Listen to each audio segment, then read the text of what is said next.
बहुत बहुत धन्यवाद। बहुत बहुत धन्यवाद आपके लिए। कार्यकर्ताओं से आग्रह है, ये मैं व्यवस्था में सहयोग करें।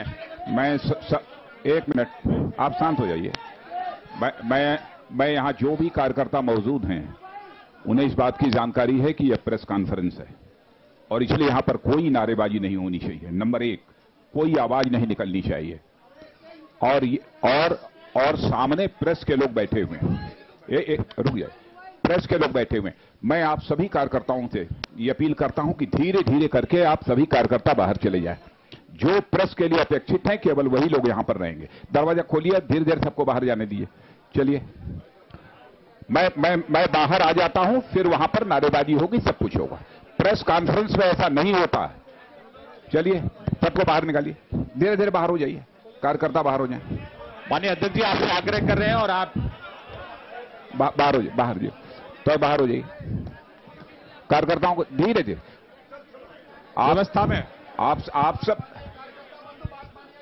व्यवस्था में आप सहयोग सभी करें। पार्टी के कार्यकर्ता है, आप सब डिसिप्लिन्ड कार्यकर्ता हो, मैं जानता हूं। चलिए, आइए, बहुत अच्छे, बहुत अच्छे, बहुत अच्छे, बहुत अच्छे। स्टिल के मेरे मित्र बैठ जाएं प्लीज। स्टिल फोटोग्राफर नीचे बैठ जाएं। स्टिल फोटोग्राफर स्टिल नीचे प्लीज, थोड़ा नीचे बैठ जाइए। थोड़ा किसी को अंदर मत घुसने दीजिए, चाहे कितना भी बड़ा कोई आदमी हो, अंदर मत घुसने दीजिए। स्टिल चलिए, सब स्टिल के मेरे मित्र प्लीज थोड़ा पीछे व्यवस्था में सहयोग करिए। आप नीचे बैठ जाइए प्लीज। चलो, हाँ, और सभी लोग सामने कोई न रहे, बैठ जाइए।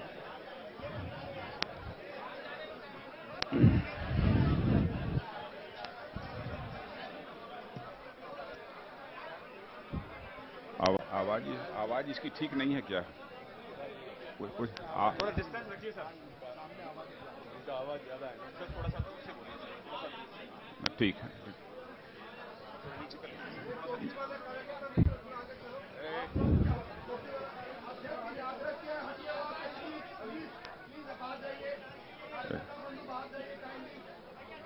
चलिए,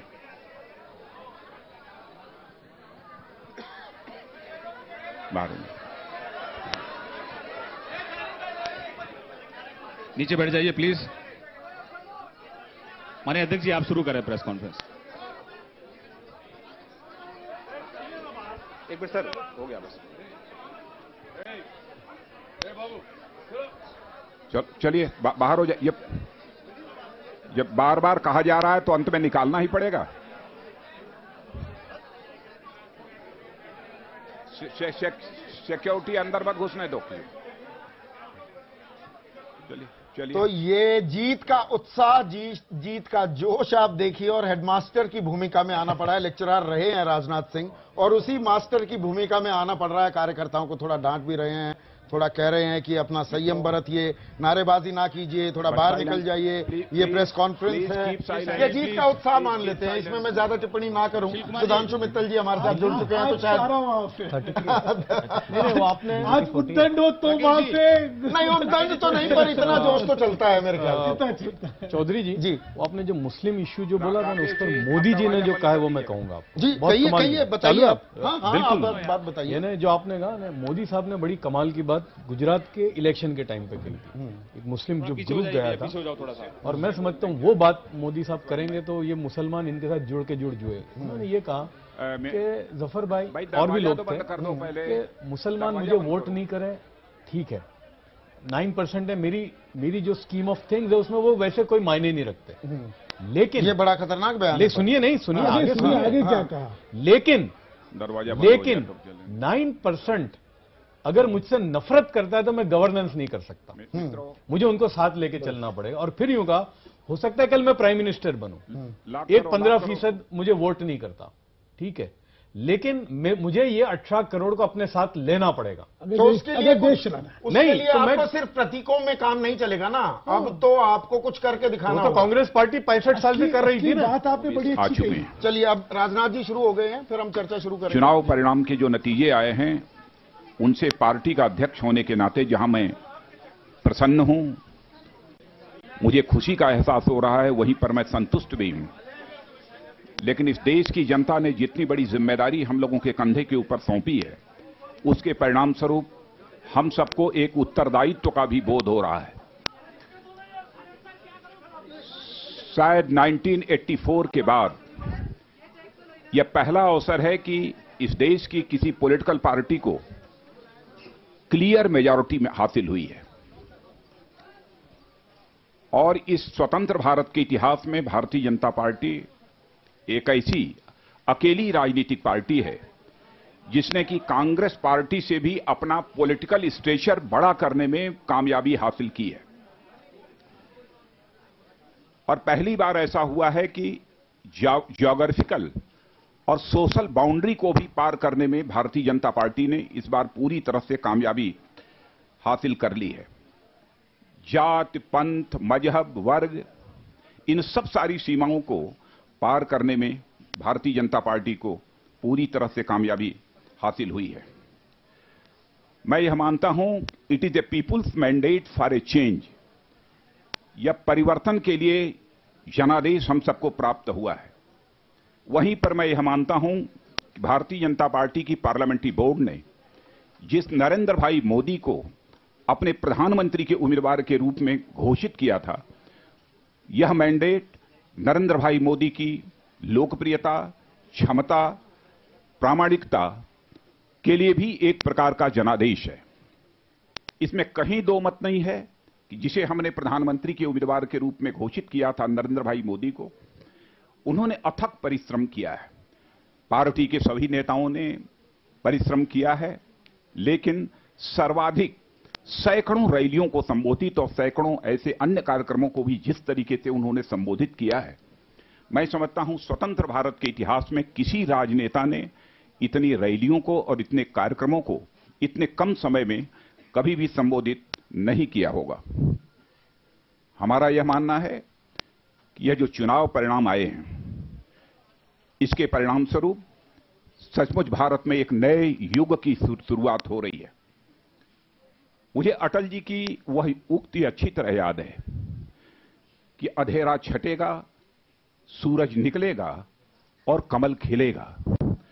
मुझे लगता है कि आज इस स्वतंत्र भारत के इतिहास में अटल जी की वह उक्ति पूरी तरह से चरितार्थ होती हुई दिख रही है। अब कमल सारे हिंदुस्तान में, देश के सभी भौगोलिक क्षेत्रों में पूरी तरह से खिल चुका है। और मैं यह भी कहना चाहूंगा कि हम लोगों का जो एजेंडा था इस चुनाव का, वह डेवलपमेंट का था, गुड गवर्नेंस का था।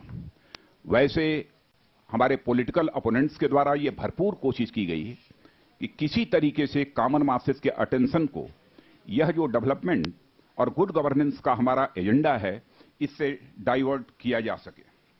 पॉजिटिव एजेंडा के आधार पर और साथ ही साथ नरेंद्र भाई मोदी की डायनेमिक लीडरशिप के आधार पर हमको इतनी शानदार सफलता हासिल हुई है। और इस सफलता को मैं यह मानता हूं कि जनता ने भाजपा की नीति, नीयत और नेतृत्व के प्रति अपना विश्वास व्यक्त किया है। आज के कुछ समय पहले यह कहा जाता था कि Indian success story is now over. मैं कह सकता हूं कि now times has come to rewrite the Indian success story. Bharat की सफलता का इतिहास पुनः लिखने का अब वह समय आ चुका है। भारत की सफलता की कहानी, भारत की सफलता की दास्तां अभी समाप्त नहीं हुई है। जो विजय हासिल हुई है, उस विजय के लिए मैं अपने मतदान केंद्र, पोलिंग बूथ पर काम करने वाले सभी कार्यकर्ताओं का हार्दिक अभिनंदन करना चाहता हूं। और ऊपर के भी जितने भी हमारे ऐसे नेता और कार्यकर्ता हैं, हमारी राज्य इकाइयों के भी, जिला इकाइयों के भी, मैं सबका अभिनंदन करना चाहता हूं। जहां तक इस बार के चुनाव का प्रश्न था, बहुत सारे सामाजिक, सांस्कृतिक संगठनों ने भी भारतीय जनता पार्टी का परिवर्तन के उद्देश्य से पूरी तरह से सहयोग किया है। मैं उनके प्रति भी आभार व्यक्त करता हूं।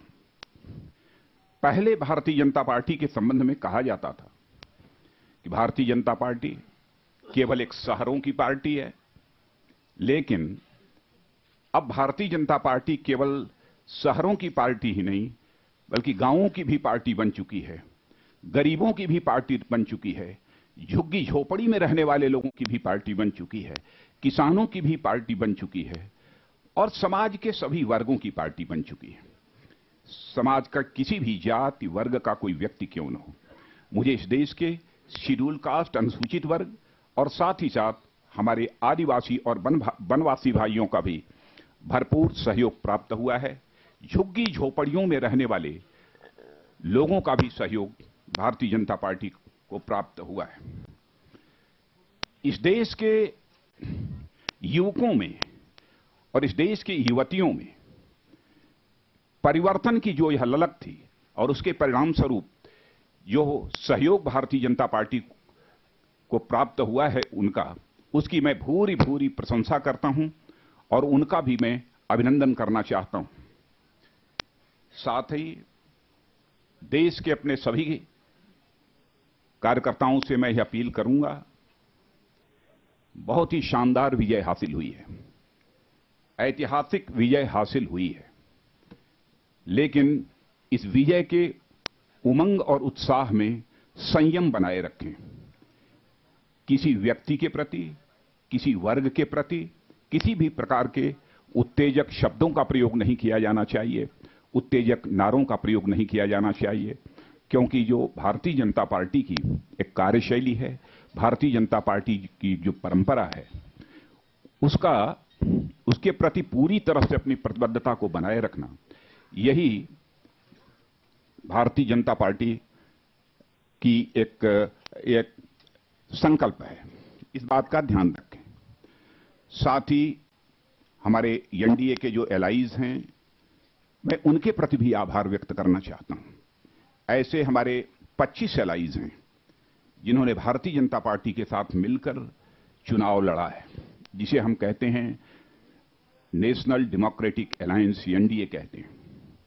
और साथ ही अन्य राजनीतिक पार्टियों के नेताओं को भी जो सफलता प्राप्त हुई है, मैं उन्हें भी अपनी तरफ से हार्दिक बधाई देना चाहता हूं। भारतीय जनता पार्टी का प्रारंभ से ही एक ही उद्देश्य रहा है कि समाज के सभी वर्गों को साथ लेकर आगे चलना, समाज के सभी वर्गों को साथ लेकर इस देश का विकास करना। और मुझे पूरा विश्वास है कि नरेंद्र भाई मोदी के नेतृत्व में जो हमारा एक नए भारत के निर्माण का स्वप्न रहा है, उस स्वप्न को साकार करने में हमें पूरी तरह से कामयाबी हासिल होगी। बहुत बहुत धन्यवाद। हाँ, कल आपको जानकारी देना चाहता हूं, कल 12:30 बजे इसी पार्टी कार्यालय में सेंट्रल पार्लियामेंट्री बोर्ड की बैठक होगी। दिलीप तिवारी जी, हाँ, वेलकम टू यू।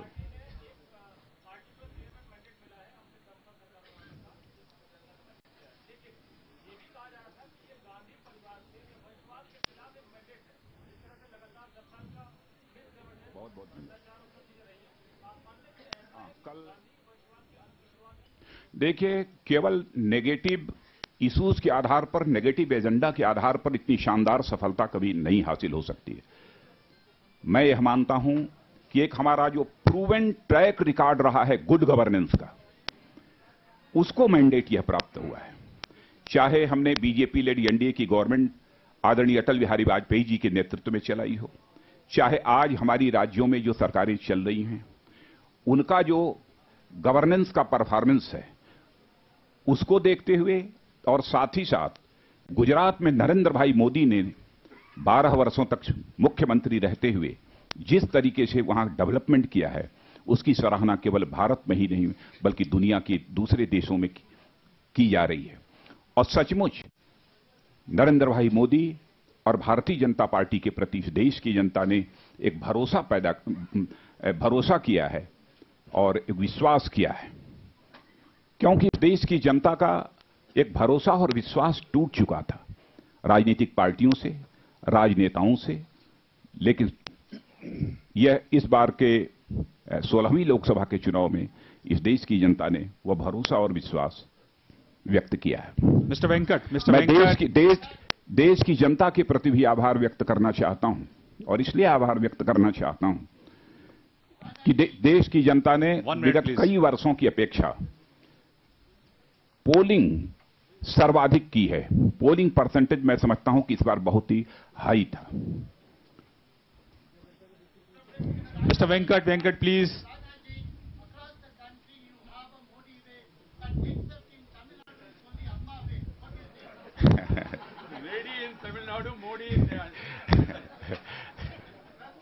पूर्णिमा जोशी, पहले हमारा अकाउंट भी वहां नहीं खुलता था, लेकिन इस बार हमने तमिलनाडु में भी 3 सीटों पर, तो संभवतः 3 है ना, अभी 2 है, 2 सीटों पर हम लोगों ने जीत हासिल की है। पूर्णिमा जोशी, सुमित पांडे, अखिलेश शर्मा, सुकेश रंजन। हाँ बोलिए।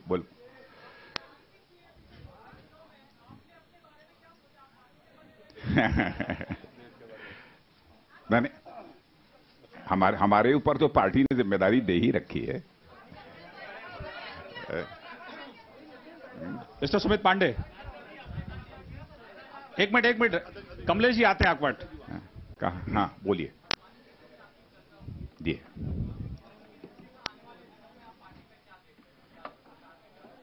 देखिए, सभी की भूमिकाओं का जहां तक प्रश्न है, सेंट्रल पार्लियामेंट्री बोर्ड की बैठक हो जाने के बाद हम यह तय करेंगे कि कब मुझे पार्लियामेंट्री पार्टी की बैठक बुलानी, और एक नेता के इलेक्शन की जो औपचारिकता होती है उसे पूरा करने का यह सब काम कब करेंगे।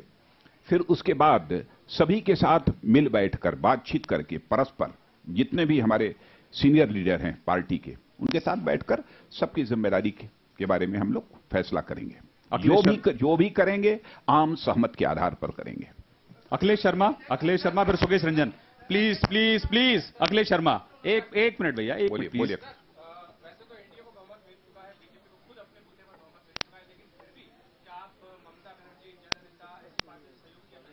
देखिए, सरकार चलाने के लिए तो बहुमत की आवश्यकता होती है, लेकिन मैं ऐसा मानता हूं कि देश चलाने के लिए और देश बनाने के लिए सभी के सहयोग की आवश्यकता होती है, इसलिए जिसका भी सहयोग प्राप्त होगा हम उसका स्वागत करेंगे। सुकेश रंजन प्लीज।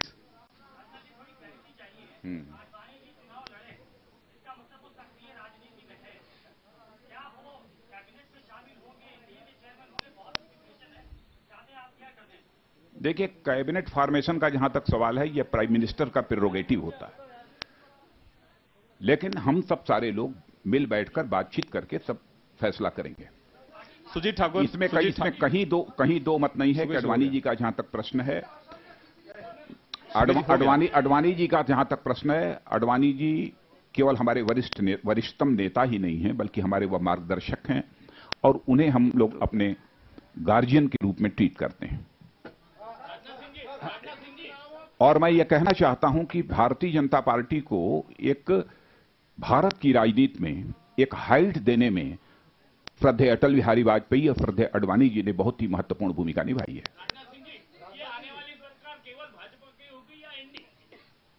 हो गया। देखिए, हम कभी भी अपनी विश्वसनीयता,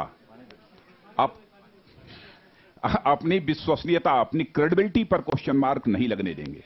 जिन राजनीतिक दलों का सहयोग प्राप्त करके हम चुनाव लड़े हैं, सारे राजनीतिक दलों को मिला जुला कर ही हम लोगों ने बीजेपी लेड एनडीए बनाया है। गवर्नमेंट भी जो हमारी बनेगी उसमें सभी का जो भी उचित भागीदारी होती है वो उचित भागीदारी सभी की होगी। सुजीत ठाकुर प्लीज सबके आंसर करेंगे प्लीज। सुजीत ठाकुर,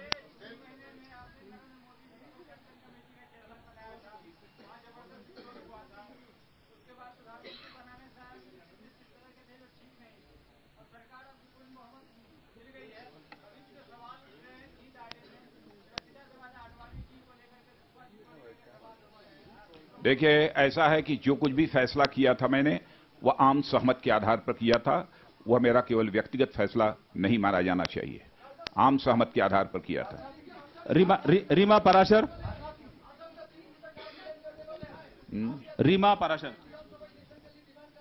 किन से? कौन?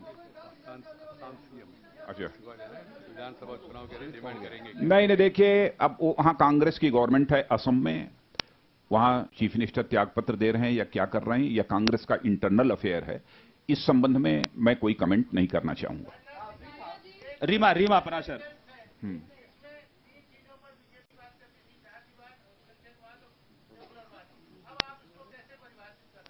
परिभाषित करने का जहां तक क्या सवाल है, भारतीय जनता पार्टी की पहले से ही यह नीति रही है, justice to all, appeasement of none, और राष्ट्रवाद, सांस्कृतिक राष्ट्रवाद की एक दार्शनिक अवधारणा, एक विचारधारा को लेकर हम लोगों ने भारत की राजनीति में अपनी राजनीतिक यात्रा प्रारंभ की थी। हम उसी पर पूरी तरह से प्रतिबद्ध हैं। हां, यह सच है कि बहुत सारी राजनीतिक पार्टियों के द्वारा समाज के कुछ वर्गों में एक सेंस ऑफ फियर, एक भय, दहशत का भाव पैदा करने की कोशिश की गई है, लेकिन भारतीय जनता पार्टी का जहां तक पहले से ही यह संकल्प है कि हम किसी के दिल में दहशत पैदा करके उसका समर्थन नहीं हासिल करना चाहते, बल्कि उसके दिल में प्यार और मोहब्बत का जज्बा पैदा करके ही हम उसका समर्थन हासिल करना चाहते हैं।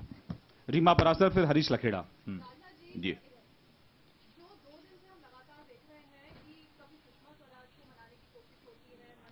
कुछ रिपीट मत करो, कुछ नया सवाल अगर है तो पूछना है। प्लीज। हाँ, मैं बहुत ही विनम्रतापूर्वक इसे क्लैरिफाई कर देना चाहता हूं। यह जो अनावश्यक और निराधार ये खबरें चलाई जा रही हैं, फला असंतुष्ट हैं, फला दुखी हैं, फला को मनाने गए, सामान्यतः इलेक्शन कैंपेन जब समाप्त होता है तो हम लोग पहले भी एक दूसरे से मिलते जुलते रहे, और वैसे ही मिलने जुलने का सिलसिला जारी है, उसे अन्यथा नहीं लिया जाना चाहिए। मैं सच बताऊं, नरेंद्र भाई मोदी की लीडरशिप को लेकर सबके अंदर बेहद प्रसन्नता है, सबके अंदर बेहद प्रसन्नता है, और हमारी पूरी पार्टी पूरी तरह से यूनाइटेड है। लेकिन सचमुच हम लोगों को तकलीफ होती है जब इस प्रकार की बेबुनियाद और निराधार खबरें जब बाहर चलती हैं। हरीश लखेड़ा जी, हरीश लखेड़ा, फिर रवीश तिवारी जी, फिर उषा जी, फिर उत्तम जी। हाँ हरीश जी, हाँ हरीश लखेड़ा। हाँ, एक मिनट यार, धन्यवाद जी।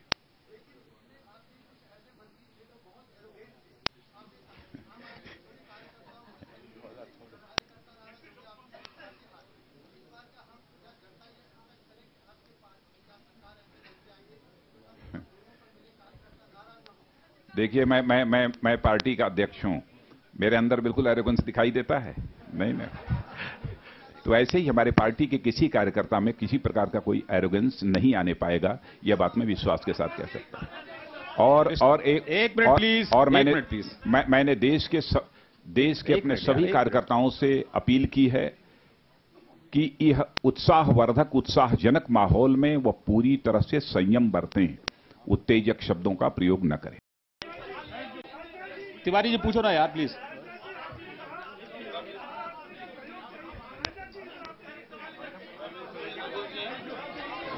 बहुत धन्यवाद, थैंक यू वेरी मच। एक मिनट, सवाल नहीं हो पाए उनके लिए क्षमा। एक मिनट मित्रों, एक मिनट बैठ जाइए। आज प्रातःकाल हमारी नरेंद्र भाई मोदी से बातचीत हुई है, और इस शानदार विजय के लिए मैंने उन्हें अपनी तरफ से हार्दिक बधाई दी है, और आदरणीय अडवाणी जी से भी हमारी बात हुई है, सारे वरिष्ठ नेताओं से बातचीत है। बहुत बहुत धन्यवाद, थैंक यू वेरी मच। जिनके सवाल नहीं आ पाए उनको क्षमा।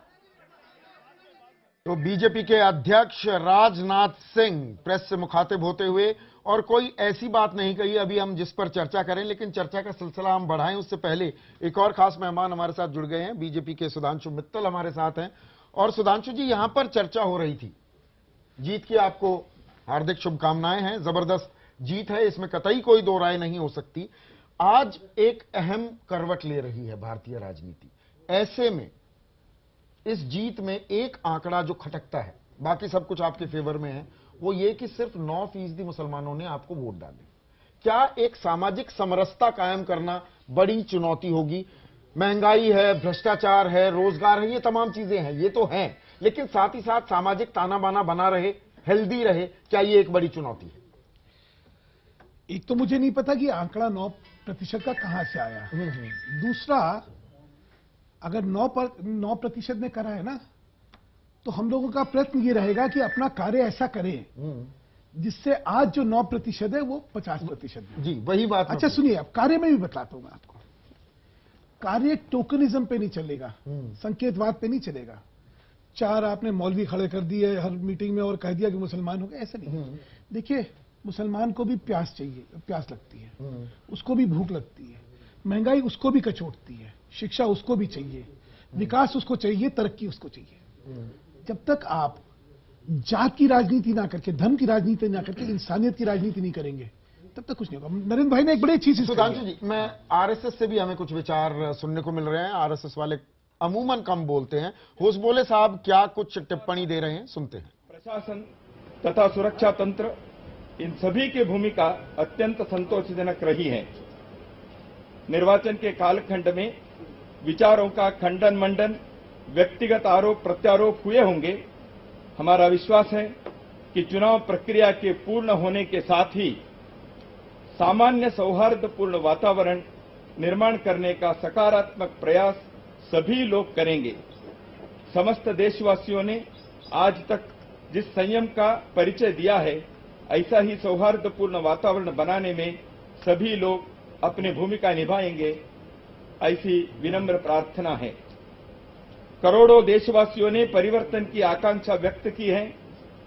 हमें विश्वास है कि नवनिर्वाचित सरकार जनभावना एवं अपेक्षाओं की पूर्ति करने में सफल सिद्ध होगी।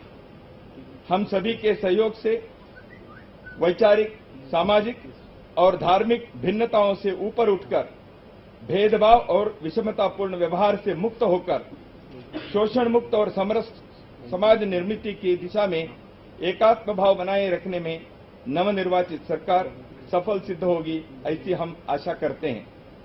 लोकतंत्र में सरकार की भूमिका निश्चित ही महत्वपूर्ण होती है। हमें विश्वास रखना होगा कि परिवर्तन की प्रक्रिया की एक अपनी गति होती है और परिवर्तन। तो आरएसएस की ये प्रेस कॉन्फ्रेंस चल रही थी और आरएसएस भी जितना सक्रिय इस चुनाव में दिखा है, अमूमन ऐसा देखा नहीं जाता है कि आरएसएस का पूरा समर्थन था नरेंद्र मोदी को। कहने वाले ये भी बात कहते हैं, लेकिन जो मैं सामाजिक समरसता की बात कर रहा था, आप कुछ कहना चाह रहे थे। पहली बात तो ये है कि अगर 9% का आंकड़ा वाकई सच है, तो जो सेक्युलरिस्ट है ये तो मर गए होंगे आज। भाजपा को 9% मुसलमानों का समर्थन मिला, ये उनकी कल्पना में नहीं हो सकता। नहीं, ये 2009 में भी 7.5-8 था। ऐसा ये होगा, लेकिन ये कोई मानने को तैयार नहीं, क्योंकि उन्होंने तो मन में ये बैठा रखा था कि हमने मुसलमानों में इतना भय पैदा कर रखा है कि हाय मोदी आ गया, हाय मोदी आ गया, कि मतलब उनको लगेगा जैसे कोई दानव आ गया। सवाल सीधा है, आप डक कर जाते हैं, बात कहीं और घुमा ले जाते हैं। सवाल सीधा है, क्या ये एक चुनौती है? लोग है, आप क्या मानेंगे नहीं कि मुसलमानों के मानस में एक एतबार भरोसे की कमी है, वो करनी होगी ना, वो खाई पाटनी होगी। मैंने वही कहा कि ये जो चुनौती आप कह रहे हैं, इस चुनौती को इंसानियत के पैमाने पे अगर हम लेके चलेंगे तो बढ़ जाएगी। मतलब आप जब उनको एक इंसान की तरह लेंगे, कि हिंदुस्तानी की तरह लेंगे, और उनका दर्द भी आपका दर्द है, जैसे हर हिंदुस्तानी को हक है न्याय का, उनको भी है, शिक्षा का हक है, उनको भी है, विकास का हक है। जब तक आप इस मानसिकता से सारी व्यवस्था को देखेंगे, आप देखेंगे सब जने एक साथ हो जाएंगे। तो ये आप जिसको आप कह रहे हैं वो आप कौन है? यहाँ तो बीजेपी ही तो है। आप देखेंगे, आप ही तो हैं। मैं जनता को बतला रहा हूँ, जनता के हाथ में नहीं है ना ये। और जो प्रश्न करता है उसको बतला रहा हूँ कि आप जो प्रश्न कर रहे हैं, ये प्रश्न का जवाब आपको उसी दिन मिल जाएगा जब सरकार का नजरिया होगा कि किसी के साथ भेदभाव ना करो, हर एक के साथ न्याय करो, हर एक के साथ जो है उसके विकास के लिए, उसके दर्द के लिए, उसके साथ उसकी आवश्यकताओं के लिए काम करो। चलिए एक और सवाल सुधांशु जी, क्योंकि फिर अमूमन बीजेपी नेता डक कर जाएंगे। अभी स्टूडियो में हम सीधा सवाल कर सकते हैं।